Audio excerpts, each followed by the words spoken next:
মানুষের জীবন কখনো শুধুই বড় হওয়ার গল্প নয়, কখনো তা হয়ে ওঠে স্বপ্ন, সংগ্রাম আর সুরের এক যাত্রা। আইয়ুব বাচ্চু জীবন তেমনই এক সুরময় পথ চলা, যেখানে এক অসাধারণ ছেলের হাত ধরে গিটার বাজিয়ে দিয়েছে বাংলা রক সঙ্গীতের ইতিহাস। চট্টগ্রাম পাথরঘাটায় জন্ম নেওয়া সন্তান এই ছেলেটি ছোটবেলা থেকে গান আর সুরের প্রতি টান অনুভব করতেন। ঘরের জানালা দিয়ে ভেসে আসা বিভিন্ন সুর তাকে অবাক করত, যেন সঙ্গীত তাকে নিজের মতো করে ডাকত। তার হাতে প্রথম গিটারটি ছিল খুব অসাধারণ। তার সেই গিটারটি তার হৃদয়ে জীবন বুনে দেয়। আনুষ্ঠানিক প্রশিক্ষণ না নেওয়া, অসীম ধৈর্য আর ভালোবাসা নিয়ে তিনি নিজেকে শিখিয়েছেন সুরের ভাষা।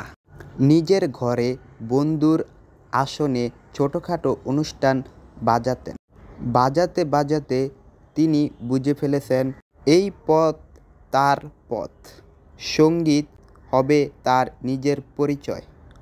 চট্টগ্রাম থেকে ঢাকা এসে ব্যান্ড ফিলিংস সোলাসে যোগদান তার যাত্রা নতুন যাত্রা যোগ করে।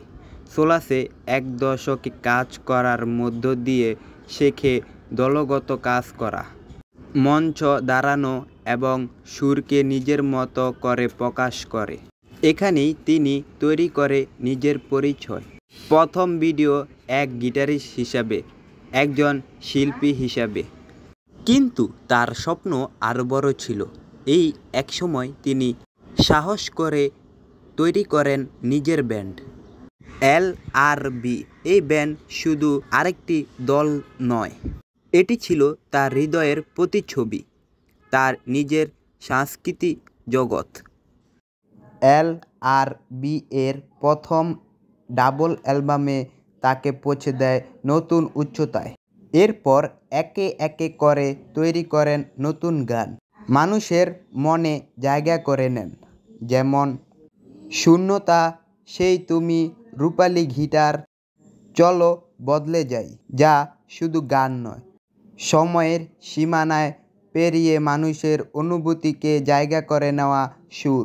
মঞ্চ AB ছিল এক আলাদা শক্তি, গিটারের ফিরে, কণ্ঠের গভীরতায় যেন তিনি নিজে সুর হয়ে ওঠেন। তিনি দেখিয়েছেন সঙ্গীত শুধু শোনার নয়, একটি অনুভবের, বাঁচার লড়াই, আবার শক্তির।